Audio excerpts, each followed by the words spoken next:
Hi there and welcome to this review of Gloombox by Laserox.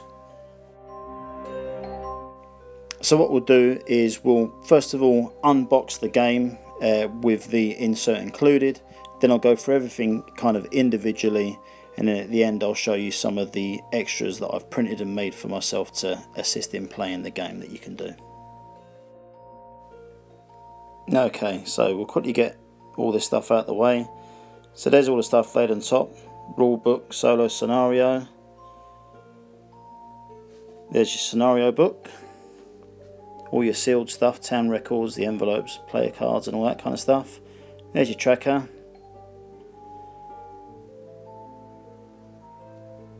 And there is your nonsense little piece of paper. Okay, so this is how the setup works. All your punch boards kind of sit on top there.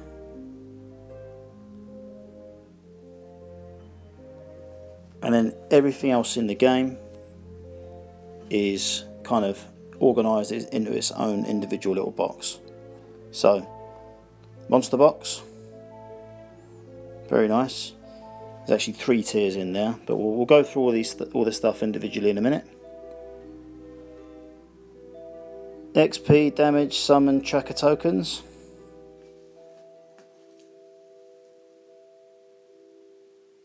That's got your cash and all the smaller tokens in it.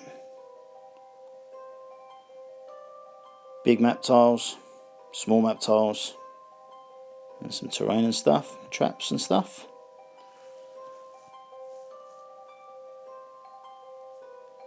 That is housing all of your cards. So everything's in there.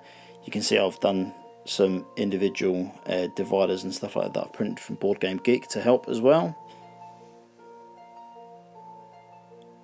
Here's your miniatures box.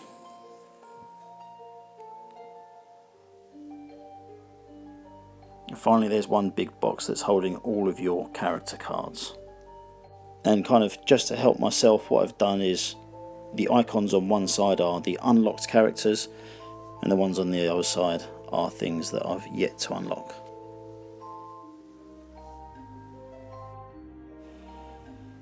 Okay, so just to look at things in a bit more detail, this is the miniatures box, so this is going to house all your little plastic dudes. Everything sits in there nice and snugly, so they're not going to shake about. So specifically, anyone that's painting their miniatures, don't expect it to be rattling around all over the place, so that's all done pretty well. Next up, there's the character boxes, kind of in that tray. My apologies, I'm zoomed in so much here, but you kind of catch the drift. But again, everything's held very snugly, nothing's going to be moving around in there. So next up is the card tray. So there's ample room for all of the cards in the game here, and there's some dividers that come with the insert which will help you to do your organising. So I've already supplied a whole host of individual dividers that I've printed from Board Game Geek, which are very helpful, but you don't have to have those. There's enough dividers that actually come with the game that's going to help you to sort everything anyway. And those wooden dividers, they're not marked up in any way, so they're not labelled for anything individual in the game, so you can use your own discretion how you want to use them. But yeah, very, very nice.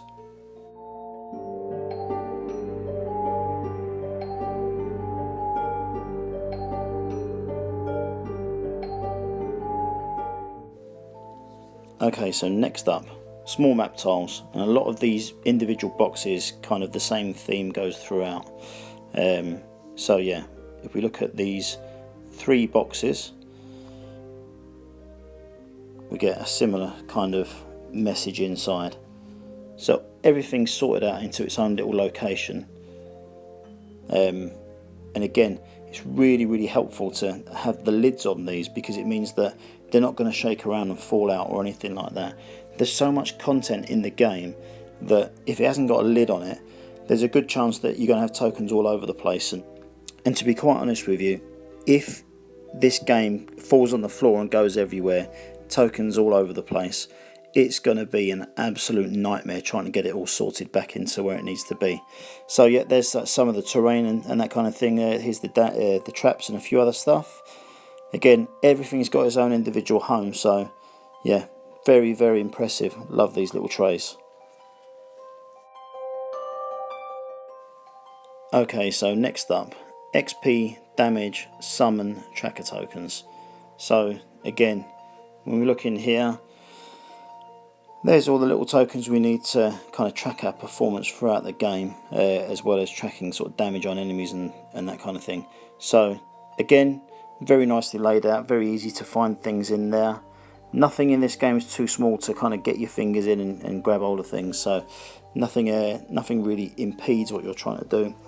And underneath that, there we've got all the little standees, little standee clips, and then also in there, there's all the enemy cards, so they'll slot into those little envelope things, so you can track your battles and things like that.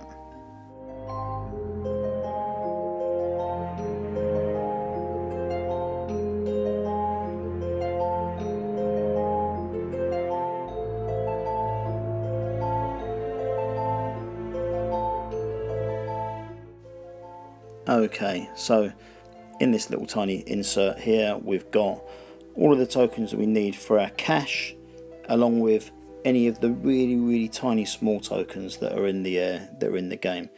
Interesting enough, there are more compartments for the tiny tokens available, and I believe that's because it's compatible with first and second edition. So there was some stuff rolled out for the second printing that was in the first. But there you go, that's all in there. It all sits in there nicely and neatly, ready for you to play as and when. Those really are tiny, those little tokens in there as well. But yeah, so plenty of space for those. You can see you've got the little player token there as well. Okay, and there is the Wonga. There's all the cache for the game as well. So yeah, straightforward little insert there, but it fits together nicely in it, and it looks good as well. And there you can see me being a real butterfingers as well.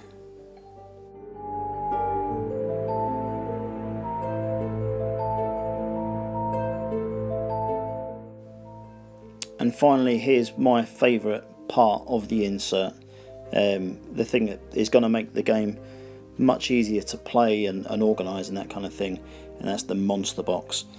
So because there are a staggering number of tokens or standees for the monsters in the game, to not have some sort of organising method would be an absolute disaster for trying to play this game. But what we've got in here is 3 layers of tokens or standees. There's a little hidden layer in there as well, which has got the bosses in there, so I won't be showing you too much of that. There you go, 3, 2, 1, and cover it back up. But yeah, this has made the game so much easier to organise that I can't say. Just this insert alone, or this part of the insert alone, really makes a massive difference to playing the game.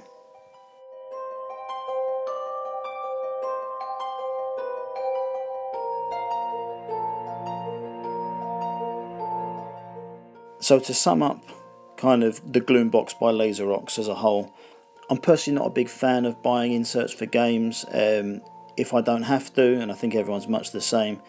But having said that, it enhances the experience of Gloomhaven so much because you're not spending all your time setting up the game or looking for pieces or anything like that. It allows you to just get on, play that game that you want to play, and really get going. It's very well made. When I was creating the insert or sticking it together and that kind of thing, I didn't have any issues in terms of the quality of the wood that was used or breaking them off of their sprues to make sure that I'd be able to build it properly. Everything was straightforward. Everything feels really sturdy as well. I'm not worried about anything falling apart or anything like that. It's just really well built.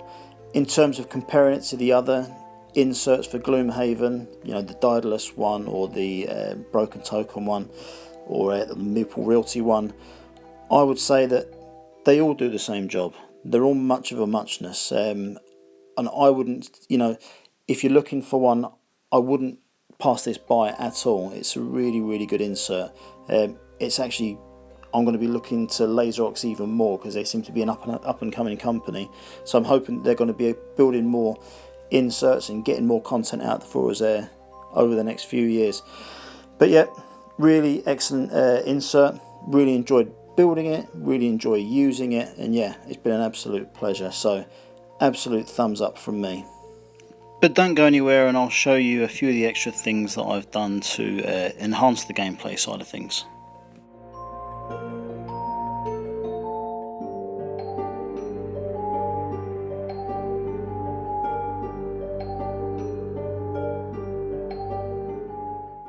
Now the last thing I wanted to add for this video, and it's got nothing to do with the Laserox insert, it's just something I've done to kind of help me to play the game and kind of get on with Gloomhaven. So what I've done is, there's all sort of extras that I printed to help me, and I basically got a folder so I could put all the literature in there. So whether it's the some of the books from the game or anything else that's in there, something to organise itself. So there I've got a copy of the FAQ, which I printed from Board Game Geek.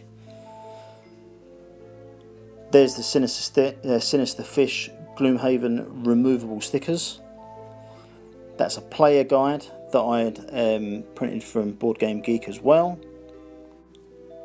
During the Kickstarter, there was a number of scenarios released in a small campaign, so I've printed all of those as well, and I've put them, kind of folded those into a little booklet as well. So that's in there also for me to play later on. That's some more literature in terms of kind of the player turns and that kind of stuff that's going to help me play the game also. So all of that stuff all goes into this little folder that I'd made, and I kind of wrote on the front of there what was contained in there, and so that would help me.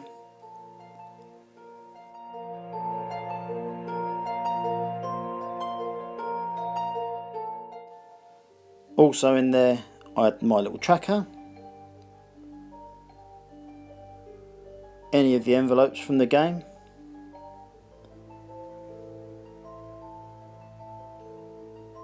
solo scenarios, and the rule book. So basically all of the small pieces that aren't in the insert or don't have their own individual place to live, aside from the scenario book, they all go in there, and the lid still goes on tightly. I must admit, with that folder in there as well, it does make the bottom of the lid stick up by about a centimetre, but it's well worth it anyway, just to keep everything organised. But yeah, I hope you enjoyed the video. If you did, please like and subscribe, and if you didn't, I'm sorry, and I'll catch you soon. Thanks very much.